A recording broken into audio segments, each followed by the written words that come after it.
Hace casi 3000 años Salomón dijo en el Cantar de los Cantares que si un hombre diera todos sus bienes por amor, de cierto lo menospreciarían. Dice Cantares 8:7. Con estas palabras el rey de Israel afirmaba que el amor verdadero, ese que es el que no lo pueden apagar los muchos ríos ni las aguas, es tan caro, tan valioso, que no se puede comprar con dinero. De lo que alguien dijo, si colocásemos precio al amor y dijéramos, por ejemplo, que vale $1.000.000, entonces lo estaríamos reduciendo a nada. Por su propia naturaleza, el amor debe ser dado. El sexo se puede comprar, pero el amor se tiene que dar. También se dice en nuestro medio que la única manera de comprar un amor verdadero es comprar un perro. No se puede comprar una persona, no se puede comprar el amor de esa persona. Siendo sincero, hermanos, las palabras de Salomón me dieron vuelta mucho tiempo en la cabeza hasta que encontré a su mejor intérprete, hasta que encontré a Jesucristo.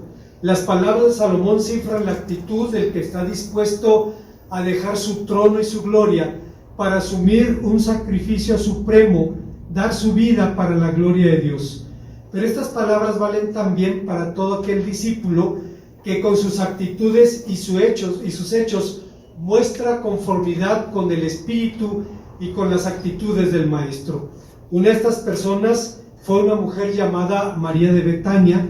El texto lo ubica el relato en el llamado año de la pasión, es decir, el último año del ministerio del Señor Jesús, año en el que el Maestro pudo experimentar lo peor y lo mejor de las actitudes humanas. Pudo conocer la calumnia, el odio, el desprecio, el hostigamiento de sus enemigos, pero también el amor y la gratitud y la lealtad de sus verdaderos discípulos. En la cena que Lázaro ofreció para celebrar la vida, es decir, para celebrar su propia resurrección, María, su hermana, ungió los pies del Maestro con un perfume, porque no encontró una mejor manera de expresar su amor y su gratitud. Lo mejor que ella tenía era poca cosa para manifestar el amor a aquel a quien amaba, y sin embargo este acto tan elocuente fue visto por Judas, y a decir de Mateo capítulo 26 versículo 8, también por el resto de los discípulos, como un escandaloso derroche. Es claro que el amor es algo difícil de entender. Blas Pascal decía, el amor pero el corazón tiene razones que la razón desconoce. Hay algo allí misterioso para nosotros, y sin embargo, valorando esta historia a la luz del mensaje total del Evangelio, el amor verdadero nos propone 3 buenas razones para un derroche tan grande como el que estamos reflexionando aquí. Veamos, hermanos, cuáles son esas razones. Antes de pensar en las enseñanzas de nuestro pasaje, quisiera que recordáramos el marco en el que el relato es presentado. Dice la palabra de Dios que se acercaba la fiesta de la Pascua. El Maestro llegó a Betania para participar en la fiesta, y llegaba siempre que iba a Jerusalén a la casa de Marta, de María y de Lázaro. Se piensa que era una familia relativamente acomodada, porque tenían una casa suficientemente grande para que llegara el Maestro y sus invitados. Estamos hablando del Maestro, 12 discípulos, y las mujeres que lo servían. Era un séquito bastante grande, y seguramente la propiedad era considerable. También se piensa que eran huérfanas, porque nunca se menciona a los padres, y se piensa que los nombres son mencionados en la jerarquía de edad: Marta, María y Lázaro. Lázaro sería el más joven. Lo cierto es que fuera de estas cuestiones tenemos a una familia que amaba profundamente al Maestro. Es la razón por la que los mormones han dicho que el Señor Jesús en las bodas de Caná de Galilea se casó, y se casó 2 veces. Se casó con Marta y se casó con María, porque el Evangelio según San Juan dice que el Señor amaba a Marta, a María y a Lázaro, y ahí el problema que tendríamos es cómo amaba a Lázaro, ¿no? O sea, es muy difícil, hermanos, conciliar puntos de vista tan absurdos en el marco de un ministerio que contrarreloj el Señor Jesús tenía que desarrollar en este mundo. Lo cierto es que había resucitado al hermano menor. ¿Y qué cosa podría la mujer darle al maestro? ¿Qué cosa podía hacer por él para expresar su gratitud? ¿Qué hubiera hecho usted o qué hubiera hecho yo si hubiéramos participado de una bendición semejante? ¿Cómo podemos pagar un amor tan grande? Bueno, esta mujer fue y buscó lo más valioso que tenía, lo derramó a los pies del maestro, empezó a secar sus pies con su propia cabellera, lo que fue visto por Judas, y dice Mateo, por los demás discípulos como un auténtico derroche. Judas le puso aureola a su ambición. ¿Por qué se desperdició así? Pudo haberse vendido para dar a los pobres, pero Juan dice, pero no dijo eso porque se preocupara por los pobres, sino porque era ladrón. Más allá de las opiniones y los puntos de vista de los testigos de este evento, la palabra de Dios nos sugiere cuando menos 3 razones por las cuales esta mujer actuó así. La primera de ellas es que el texto nos habla, hermanos, de la generosidad del amor verdadero. Este versículo en la Biblia, existen versículos en la Biblia que son recordados por algunas de sus palabras, pero no por todo el versículo. Es el caso del texto que acabamos de mencionar en Cantares 8:7, en donde dice, las muchas aguas no podrían apagar el amor, ni lo apagarán los ríos. Pero no recordamos tanto la segunda parte que dice que si un hombre fuera capaz de dar todos sus bienes por amor, de cierto lo menospreciaría. Pareciera haber una contradicción entre estas dos afirmaciones. Debemos recordar que están en el mismo versículo. Se nos habla de un amor incendiario, pero también se nos habla de que quien esté dispuesto a amar así sería menospreciado. Porque usualmente, hermanos, el mundo valora las cosas, más a las cosas que a las personas, y desde esa perspectiva, una entrega incondicional puede ser vista como un auténtico derroche. Recuerdo hace algunos años, hermanos, una hermana brasileña comentaba que tenía un amigo que era militar allá en Brasil y que fue mandado a la Amazonía, como le llaman ellos, a la selva del Amazonas, a una base militar que estaba allí. Pero el militar tenía problemas renales y urgía un trasplante de riñón. Dice, conoció a una mujer indígena allí en la Amazonía, se enamoraron, se casaron, y cuando el hombre entró en sus problemas de salud, la mujer le dijo, yo te doy mi riñón. Y dice, y le donó un riñón la esposa. Estaban en el mismo hospital, al lado uno del otro, cada uno con un riñón, y decía, ¿cómo pagaba ese hombre una manifestación de amor tan grande como el de su mujer? ¿Cómo le haces? Nos ayuda a entender, hermanos, la situación que está viviendo María de Betania. El maestro les había regresado a su hermano. Si ustedes recuerdan, dice la palabra de Dios que cada una de las hermanas fue a buscar al maestro y le dijo un reproche velado. Señor, si hubieras estado aquí, mi hermano no hubiera muerto. Hay mucho que decir de esta declaración. Primero, sabían que el Señor tenía el poder sobre la vida y sobre la muerte. Es una poderosa declaración de fe. Hay un velado reproche porque no viniste aunque te mandamos llamar. Y el Señor responde primero a los discípulos que la enfermedad de Lázaro no era para muerte, y ellos pensaron, bueno, está descansando, se va a recuperar, si está dormido entonces se levantará, pero no estaba hablando, hermanos, del sueño, sino que estaba hablando de la muerte.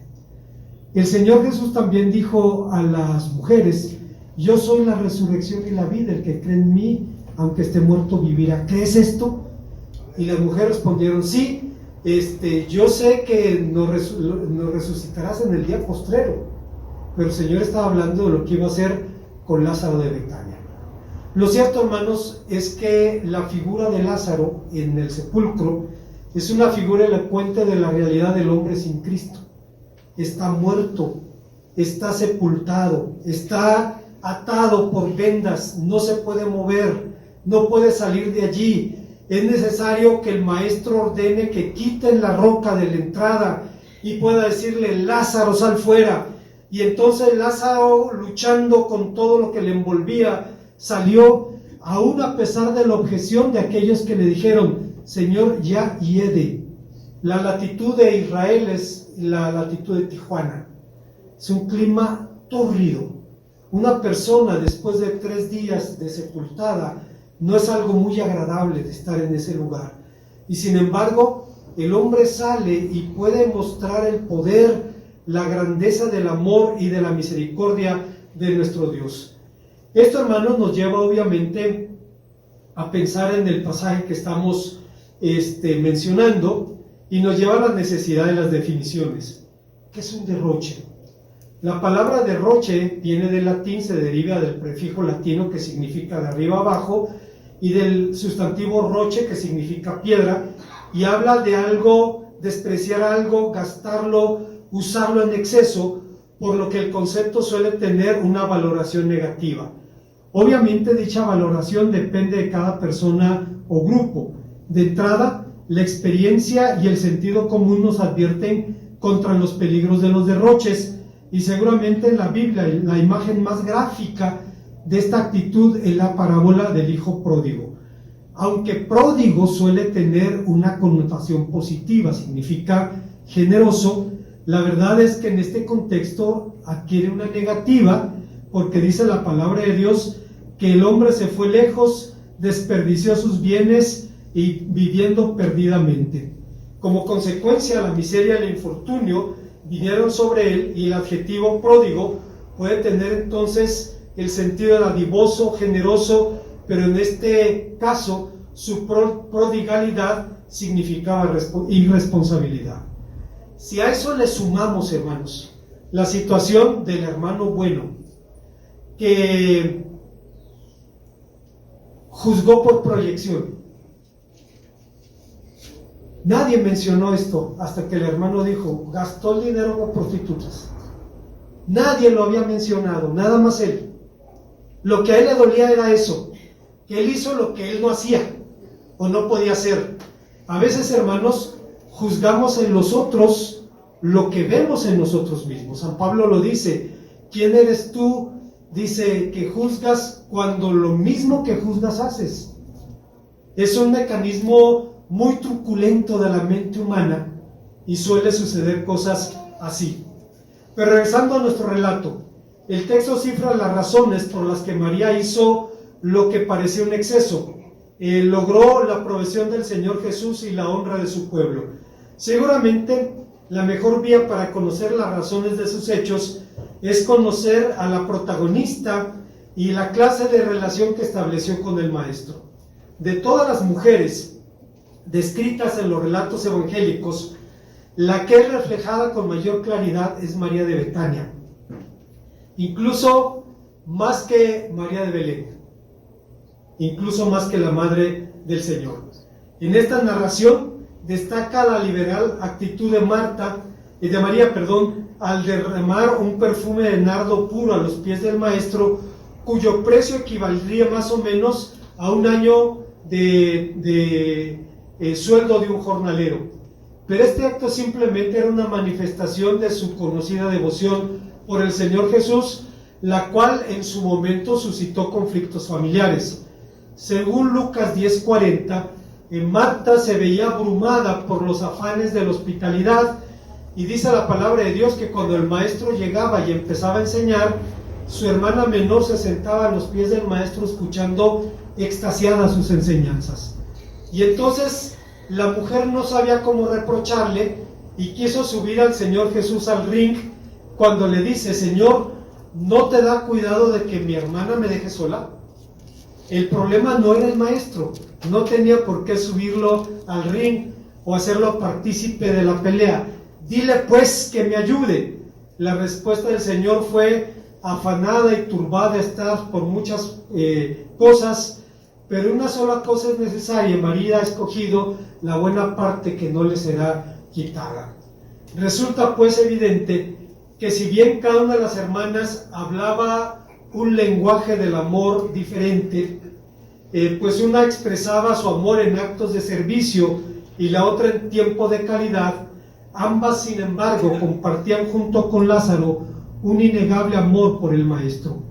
Debo aclarar, por chocante que resulte para un cristiano bíblico, que ha habido quienes se han atrevido a decir que la relación del Señor Jesús con Marta y con María trascendía lo meramente fraternal y que había llegado al terreno marital. No es algo nuevo. Los gnósticos primero, los mormones después, y ahora Dan Brown, el autor de el Código Da Vinci, han sostenido la idea de que el Señor se había relacionado en este terreno con las mujeres. Es claro, hermanos, que no existe nada malo en la relación de un hombre con una mujer mientras sea en el marco bíblico, en el marco que Dios ha establecido para esa relación. Pero, hermanos, pensar en el Señor Jesús aprovechando su posición de ventaja es distorsionar totalmente su figura. El Señor no vino a este mundo a formar una familia carnal, vino a establecer una familia espiritual, a redimir a su esposa, a la iglesia, y a disponer todo lo necesario para su encuentro con ella. En otra ocasión había comentado que alguien dijo, se dice que no hay nada que Jesucristo demande en lo que no haya puesto el ejemplo. Cristo habló del matrimonio, pero no se casó. Y la respuesta es no, sí se casó. Bueno, se comprometió. Está esperando el día en que el matrimonio se consume. Y está preparando a su novia para presentarla delante de sí sin mancha, sin arruga y sin cosa semejante. Y cuando vemos eso, hermanos, y vemos el corazón de Cristo, entendemos que Cristo nunca va a abandonar a su iglesia. Jamás la va a repudiar. Jamás se va a divorciar de ella. Hizo todo lo necesario para prepararla para el encuentro y está esperando el momento en que finalmente ese matrimonio se pueda consumar. Pero el propósito del Maestro no era establecer una familia terrenal, sino preparar a su esposa para el encuentro en el día de las bodas del Cordero. La relación de María con el Maestro tampoco era un asunto de sentimientos, era la expresión de una relación de fe que nunca había sido defraudada. La muerte y la resurrección de Lázaro habían revelado a esta familia ya no solo el poder del Señor sobre la enfermedad, cosa que pidieron que el Señor hiciera en favor de su hermano, sino su autoridad sobre la muerte misma. Ante la tumba de Lázaro, el Señor Jesús dijo: yo soy la resurrección y la vida, el que cree en mí, aunque esté muerto, vivirá, y aquel que vive y cree en mí no morirá eternamente. ¿Crees esto? A lo que la mujer respondió: yo he creído que tú eres el Cristo, el Hijo de Dios que ha venido a este mundo. Esto, hermanos, era una relación de fe que, a pesar de que en su momento no habían entendido la aparente tardanza del Maestro, a final de cuentas vieron cumplidas con creces sus expectativas.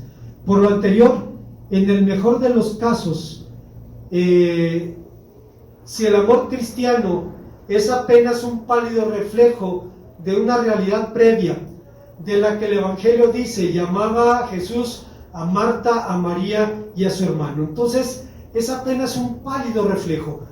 Por mucho que podamos elogiar el corazón y la actitud de esta mujer, simplemente era un reflejo muy tenue del amor de Cristo. Para el apóstol San Juan, el amor cristiano reside en una simple respuesta a la iniciativa divina. En este consiste el amor, no en que nosotros hayamos amado a Dios, sino que Él nos amó primero y envió a su Hijo en propiciación por nuestros pecados. Si la actitud de María lucía ante los ojos de Judas como una extravagancia, como un derroche, entonces la actitud de Dios mismo puede parecer así a los ojos del mundo, al entregar a su propio Hijo por nuestros pecados. Y por eso el apóstol San Pablo decía, mas Dios muestra su amor para con nosotros, en que siendo aún pecadores, Cristo murió por nosotros. Pablo había dicho, puede ser que una madre muera por un hijo, y se ha visto muchas veces, que un hijo muera por su padre, mas Dios muestra su amor por nosotros, en que siendo aún pecadores, Cristo murió por nosotros. Recuerdo un predicador japonés de hace 100 años. Él predicaba en los años 30, en la preguerra, y tenía un sermón, se llamaba Pablo Kanamori, y tenía un sermón que se titulaba el sermón de las 3 horas, y duraba 3 horas. Era un sermón en el que Pablo Kanamori explicaba a su pueblo el cristianismo y el mensaje del evangelio, y apelaba a la cultura japonesa. Y usaba una figura, la figura del migawari, del sustituto. Cuando un señor de la guerra cometía un delito, un esclavo ofrecía su vida por su señor, un hijo por el padre, una hija por su madre, siempre el inferior por el superior. Y decía Pablo Kanamori, pero en el mensaje de la Biblia es el superior el que da su vida por el inferior. Dice, para nosotros es bien claro que el de abajo debe morir por el de arriba. Dice, pero en el mensaje cristiano es Dios quien se hace hombre y da su vida por los hombres. Y obviamente era un mensaje muy impactante. Después conocimos un hermano japonés, el hermano Kenji Kotsugi, y le pregunté por la palabra migawari, pensando en el sermón de Pablo Kanamori, y él volteó y me dice, Iesu Kirisuto Sama es nuestro migawari. El Señor Jesucristo es nuestro migawari. Para los cristianos japoneses es bien claro lo que significa esto. Y hermanos, una vez más, dice Pablo, puede ser que alguien muera por un bueno, un hijo por la madre por el hijo, mas Dios muestra su amor para con nosotros en que siendo pecadores, Cristo murió por nosotros. Esto nos lleva a la segunda idea del pasaje. El texto nos habla en la actitud de esta mujer de la humildad del amor verdadero. El relato está inmerso en los códigos de su propia cultura. Unción es un término que traduce un grupo de verbos griegos que describen cosas tan dispares como consagración de rituales, prácticas funerarias, lavamientos corporales, etc. En pocas palabras, era un procedimiento que consistía en frotar o untar a una persona o cosa, generalmente con aceite, con el propósito de sanarla, de apartarla o de embalsamarla. La unción a la que el relato se refiere era un signo de santificación, de singular distinción y honor. En las épocas antiguas se ungía objetos como piedras, dice Génesis 28:18, al tabernáculo y sus utensilios, Éxodo 20, 26 y 40, los altares, Éxodo 29:36, las víctimas de los sacrificios, Levítico 2, versículo 1, todo esto para consagrarlas, pero también a las personas dedicadas a tareas específicas. El nombre ungido sería otorgado a reyes, a profetas, a sumos sacerdotes, pero a los patriarcas, pero en el Nuevo Testamento se utiliza también para hablar del pueblo de Dios, para hablar de los creyentes comunes. Podemos incluso recordar las palabras del salmista David en el Salmo 23 que dice, unges mi cabeza con aceite, mi copa está rebosando. Una forma de refrescar a las personas en la antigüedad era derramarles aceite en la cabeza. Es algo extraño, pero tal vez tenga el efecto que tiene tomar una taza de café caliente en un clima tórrido. En Tampico, en lugares así, las personas se toman el café caliente y un efecto tiene que lo refresque. Tal vez es lo mismo con la unción. Lo cierto, hermanos, es que hay que leer el texto en su marco cultural. Cuando una persona llegaba a un hogar, le quitaban los zapatos y le lavaban los pies. Imagínese usted que llega a la casa de alguien y le empiezan a lavar los pies, oye hermano, pues sí me bañé, y luego le echan aceite en la cabeza. Si no quiere que lo visite, pues mejor dígame, no es necesario que me trate de esta manera. pero en su cultura eran signos de distinción. Volviendo a nuestro relato, María no se atrevía a tocar la cabeza del maestro. No lo iba a hacer. ¿Qué hace? Se arrodilla y unge los pies del maestro. Hermanos, hay un código silencioso aquí. No llega, que era lo usual, a ungir la cabeza del Señor. No podía hacerlo. Era el Señor de la gloria, el Señor de la vida y de la muerte. Y entonces se arrodilla y empieza a ungir sus pies. Su actitud cifraba un humilde acto de servicio. Quien recibe honra era ella, al poder servir así a su Señor. Esta actitud en el amar, la de la humildad, es encarecida por el apóstol San Pablo, ya en la primera de los Corintios capítulo 13, versículo 4, donde dice: el amor no es jactancioso, no se envanece. Hay alguien que decía: qué feo debe ser tenerme y perderme. Hermanos, Pablo dice lo contrario: el amor no se hincha, el amor no se llena de soberbia, el amor se asombra por ser amado. Yo todavía me asombro que Dios me ame cada día. Señor, ¿por qué? Y Pablo dice: por el puro afecto de su voluntad, porque quiso hacerlo así. Y cuando somos amados así, lo único que nos resta es la gratitud, el agradecimiento al Señor. Se cuenta de un hombre que escribió un libro cuyo título era La humildad y cómo yo la logré. Suena broma, pero cifra una realidad de la que Carlos Spurgeon decía: no es frecuente que un hombre pueda hablar sin peligro de su propia humildad. Los hombres humildes están mayormente conscientes de su gran orgullo, mientras que quienes se jactan de su humildad no tienen nada de ella sino una falsa pretensión y realmente carecen de humildad, más bien la necesitan. Yo no cuestiono si alguien entre nosotros podría juzgar del todo en lo tocante a nuestra altivez o humildad, pero en verdad el orgullo asume con tanta frecuencia una forma de humildad cuando tiene que servir a su propio propósito. Hermanos, es curioso, pero recuerdo el caso de Carlos Spurgeon. Era un predicador del siglo XIX y usaba una corbata muy grande como se usaba en el siglo XIX. Y llegó una mujer y le dijo: pastor, esa corbata es demasiado mundana para un predicador del evangelio. Saca unas tijeras. Dice: le voy a ayudar con su corbata. Y le dice Spurgeon: corte usted todo lo que quiera, pero antes permítame ayudarle a usted con un problema que usted tiene con su testimonio. La mujer se quedó asombrada. Permítame sus tijeras. Saque la lengua, por favor. Hermanos, miren, el siglo pasado hubo un hombre, un predicador en la abadía de Westminster. Era George Kemble Morgan, un hombre casi famélico, flaco.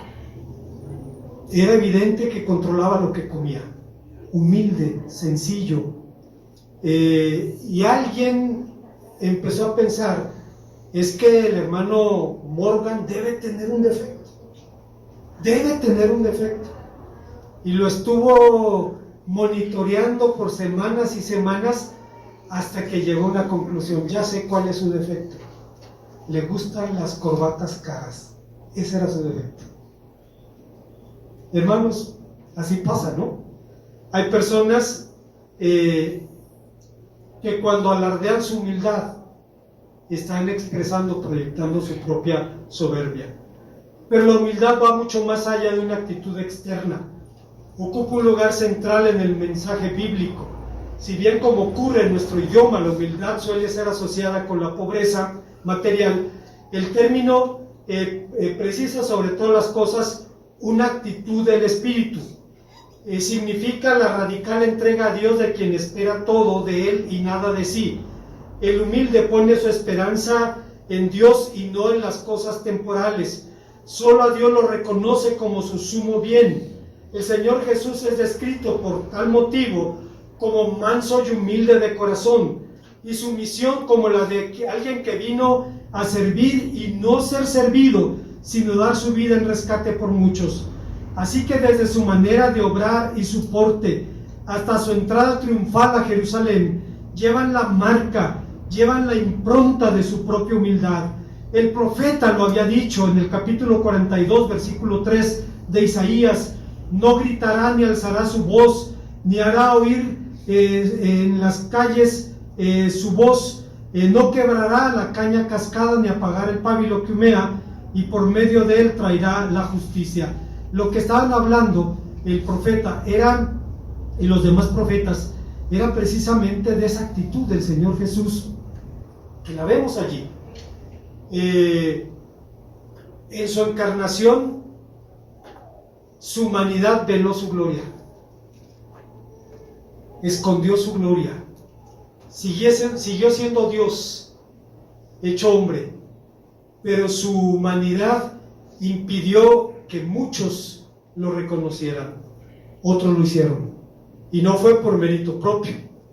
San Pedro le dijo: tú eres el Cristo, el Hijo del Dios viviente. Y el Señor le dijo: estás en lo cierto, porque te lo reveló mi Padre, porque es el único que da a conocer al Hijo. Con este espíritu vemos también que el Señor lavó los pies a los discípulos, de manera que el acto de María era la simple respuesta a la iniciativa del Maestro. Pero María ungió con humildad los pies del Señor Jesús, porque más allá del amor que le unía a Él, reconocía y confesaba con su hermano con sus hermanos, que Él era el Cristo, el Hijo del Dios viviente que había venido a este mundo. Hay una tercera y última enseñanza en este pasaje. El texto nos habla también, en este relato, de la falta de autoconsideración del amor verdadero. Con toda su belleza, hermanos, algunos detalles significativos del relato pueden escapar de nuestra atención, porque tenemos que valorar este texto desde nuestra perspectiva cultural. Es muy difícil no hacerlo. El texto dice que secó la mujer los pies del Maestro con su propia cabellera, lo que socialmente hablando en su tiempo no era bien visto. Ahora vemos como una declaración de fe de las mujeres islámicas que se envuelven el cabello, nunca aparecen en público con el cabello descubierto. Tal vez usted ha visto aquí en Querétaro mujeres musulmanas que usan un velo, se cubren el cabello, y era una práctica similar en tiempos del Nuevo Testamento. Una mujer decente no iba a aparecer con la cabellera descubierta, más bien una cabellera expuesta era un acto de provocación, porque desde la mentalidad judía, uno de los dones más hermosos que Dios les ha dado a las mujeres es su cabellera, y no estaban solos. En la cultura japonesa había un grabador, Utamaro, que siempre pintaba o grababa mujeres peinándose, y para él era lo más sensual que podía haber, que una japonesa estuviera peinando su cabellera negra. Bueno, la mujer se soltó el pelo y lo hizo en público, y empezó a secar con sus cabellos los pies del Maestro. Obviamente, hermanos, no era bien visto, pero cuando asumimos un compromiso con el Señor, eventualmente tenemos que hacer cosas que no son bien vistas.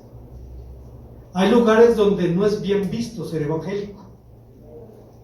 Recuerdo a don Simón, el abuelo de David, mi yerno, quien en alguna ocasión estaba platicando con mi hermano Fernando y decía: yo no tengo problema en que ustedes y mis nietos sean protestantes, porque el hombre veía la vida que llevaban.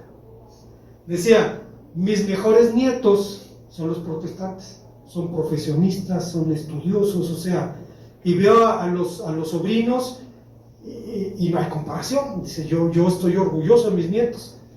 Dice, lo único que me preocupa es que a los protestantes nadie los quiere. Dice, bueno, en el mundo de él sí, nadie los quiere, ¿no? Era un mundo más cerrado. Pero, hermanos, no por lo que la gente piense u opine de nosotros vamos a dejar de ser cristianos. No por lo que la gente pensara de una mujer que se soltaba la cabellera en público, la mujer dejó de hacerlo. Pero hermanos, otra vez, si podemos elogiar esto en esa mujer, debemos recordar que es una sombra, que es una figura, que es un pálido reflejo de lo que Cristo hizo por nosotros. Al que no conoció pecado, por nosotros hizo pecado, para que nosotros fuésemos hecho justicia de Dios en él. En un mundo de valores empobrecidos, como la obsesiva búsqueda de la tranquilidad, que en realidad significa indiferencia activa ante las necesidades y problemas ajenos, cuán importante resulta recordar el valor de la empatía, de la identificación, de la solidaridad. Recuerdo al reverendo Martin Luther King, líder de la lucha por los derechos civiles en Estados Unidos, quien en alguna ocasión dijo: estoy seguro que en los próximos años la mayor vergüenza de este país no fue que hubo algunos hombres malos, sino que hubo una mayoría de gente buena que no hizo nada. Había gente racista, sí, y la sigue habiendo, y entre nosotros también. O sea, no es un problema de un país o de una cultura. Hermanos, los afroamericanos se dicen negro el uno al otro, se ofenden de esa manera. A veces, dependiendo del contexto, puede ser un elogio, pero puede ser también una ofensa. Entre ellos hay también, por ejemplo, quienes dicen, no es suficientemente negro. La Miss Estados Unidos afroamericana no es suficientemente negra, decían los afroamericanos. O sea, eso existe en todas las culturas, es una realidad. Y por eso decía Luther King, pero hay una mayoría de gente buena, piensa así, sí, pero no actúa en consecuencia. Más de medio siglo después, la realidad demuestra que el hombre tenía razón. En contraste con su nula autoconsideración del Señor, Pablo decía, haya pues en vosotros este mismo sentir que hubo también en Cristo Jesús, el cual, siendo en forma de Dios, no estimó el ser igual a Dios como cosa que aferrarse, sino que se despojó a sí mismo, tomando forma de siervo, hecho semejante a los hombres, y estando en la condición de hombre, se humilló a sí mismo, haciéndose obediente hasta la muerte y muerte de cruz. Para aquellos que leen la gramática de los pasajes, en este texto de Filipenses capítulo 2, va a encontrar usted una gran cantidad de formas reflexivas. Se despojó a sí mismo, se humilló a sí mismo, haciéndose obediente hasta la muerte y muerte de cruz, lo cual significa que nadie obligó al Señor Jesús a hacer eso, que ni Poncio Pilatos, ni los hombres del Sanedrín, ni la multitud que clamaba por su muerte, decidió su muerte, que el Señor Jesús optó por ella, porque en algún momento dijo, tengo poder para poner mi vida, tengo poder para volverla a tomar. Este mandamiento lo recibí de mi Padre. En estas condiciones la actitud de María era un simple eco del Señor Jesús, y sin embargo él reconoció y honró este hecho. Sobre el mismo dijo el Señor, ella ha anticipado mi cuerpo para la sepultura, y por eso donde quiera que se predique el Evangelio se mencionará su acción para memoria de ella. ¿Qué significan estas palabras? Deben entenderse como una profecía o como un mandamiento. Posiblemente un detalle que el evangelista San Juan añade puede ayudarnos a responder estas preguntas. Juan dice, y la casa se llenó del olor del perfume. Los que tenemos hijos, las mamás que tienen hijos, y sus hijos rompían su frasco de perfume favorito, la mamá se daba cuenta. ¿Qué pasó? Nada, esconden los pedazos de la botella. Es imposible esconder eso. A ver, ¿qué pasó con la botella? Es que se cayó. Bueno, se cayó sola. Es evidente que el perfume manifiesta su presencia. Pero este pasaje, hermanos, ha sido entendido por los padres apostólicos de una manera diferente. Ellos concuerdan en que es típico de Juan usar frases que tienen dobles sentidos. Un sentido llano, simple, evidente, y uno más profundo. En su sentido llano, el texto nos permite entender que cuando se derrama el contenido de un frasco de perfume dentro de una casa, obviamente el aroma se hace evidente, nadie lo puede negar. Pero tal vez hay también aquí un valor simbólico. A decir de algunos intérpretes, el texto apunta al hecho de que la iglesia se llenó del dulce recuerdo de este significativo acto de amor, porque las historias de amor son inmortales y el Evangelio es la más hermosa de todas las historias de amor. Como conclusión, al meditar en este texto, recordaba, hermanos, el nombre de un programa de radio y televisión del doctor Adrian Rogers, El amor que vale. Si usted no ha escuchado a Adrian Rogers, vale la pena.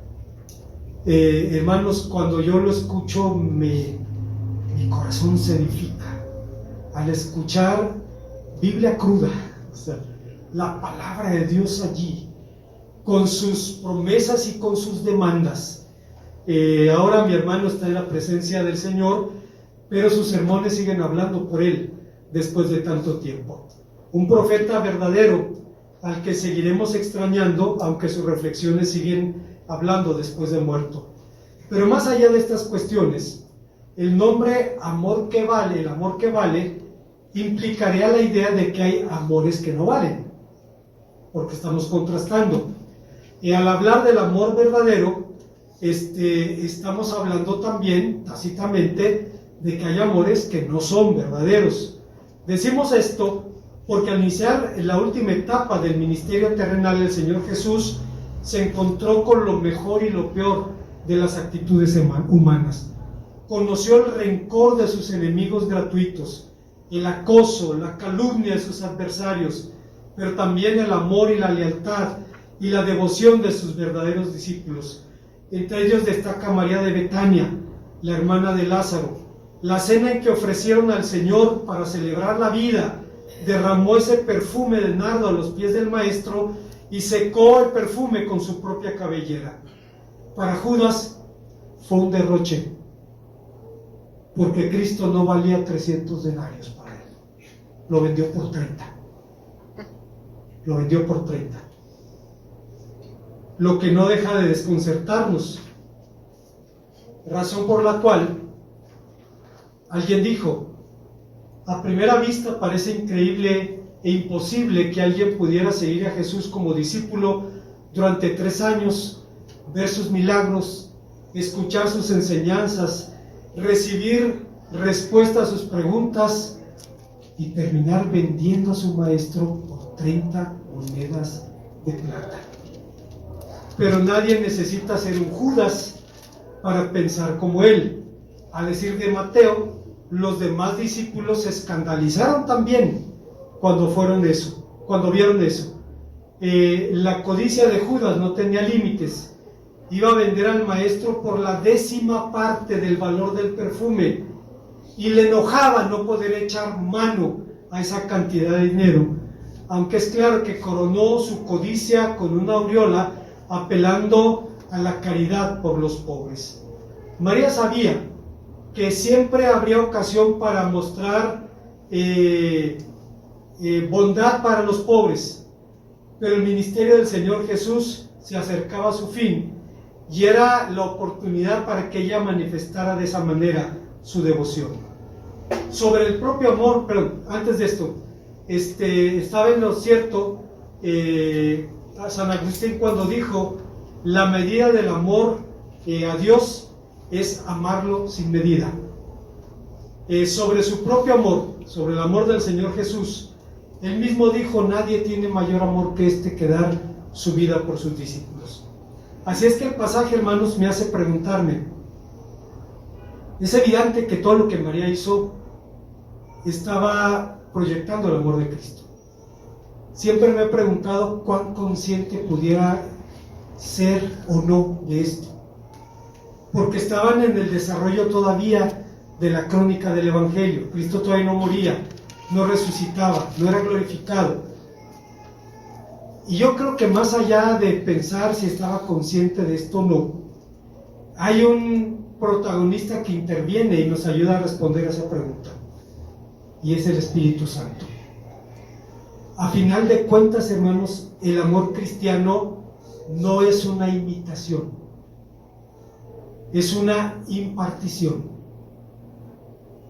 Cuando usted ama, no está imitando a Cristo, está impartiendo el amor que ya recibió. Cuando amamos a los demás, solo estamos comunicando algo que ya recibimos, y lo recibimos por la persona y la obra del Espíritu Santo. Si la mujer estaba consciente o no de que sus actos estaban imitando al maestro, no lo sé, pero sí sé que tenía a un espíritu, el Espíritu de Dios, que le llevaba a comunicar lo que ella misma había recibido. Qué bendición tan grande, hermanos, que en la iglesia de Dios, en la iglesia cristiana, tenemos el privilegio y la responsabilidad no solo de imitar a Jesucristo, sino de impartir aquello que hemos recibido de Él. Termino con esto. Antes de que empezara el servicio, platicaba con la hermana Mari Carmen y la hermana Adriana de que se conocen hace casi 40 años, no sé. Y dice mi hermana Adi, yo conocí a la suegra de la hermana Mari Carmen.